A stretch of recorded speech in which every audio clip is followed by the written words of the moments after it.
ঢাকায় কয়েকটি বিদেশি দূতাবাসে হামলার হুমকি গুরুত্ব দিয়ে তদন্ত করছে আইন শৃঙ্খলা রক্ষাকারী বাহিনী। এরই মধ্যে দূতাবাসগুলোর কর্মকর্তাদের সঙ্গে বৈঠক করেছে পুলিশের counter terrorism and transnational crime CTTC ও ডিবি।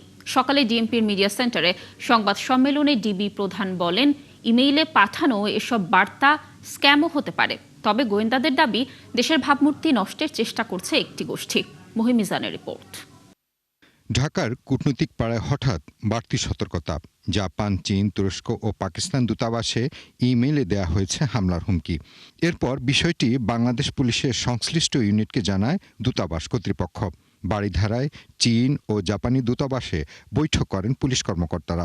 সংশ্লিষ্ট দূতাবাসগুলোর নিরাপত্তা পরিস্থিতি পর্যালোচনা করে প্রয়োজনীয় ব্যবস্থা নিয়ে হয় আলোচনা।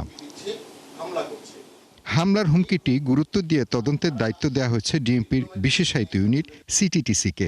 পাশাপাশি কাজ করছে ডিবি পুলিশ। 3-4টা দূতাবাস এবং আমাদের কয়েকটা সরকারি দপ্তরেও দিয়েছে।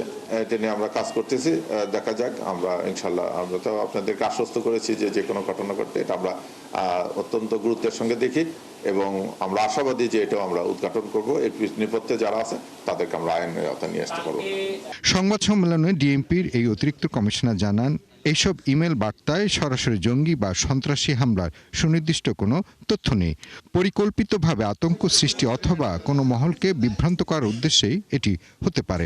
হুমকির উৎস খুঁজতে ইমেইলের ডিজিটাল ফরেনসিক বিশ্লেষণ করছেন গোয়েন্দারা।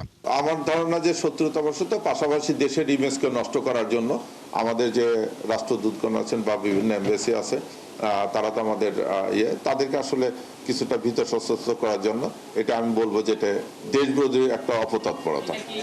এরই মধ্যে ঢাকার কূটনৈতিক এলাকাগুলোতে আইন শৃঙ্খলা বাহিনী নজরদারি বাড়ানো হয়েছে।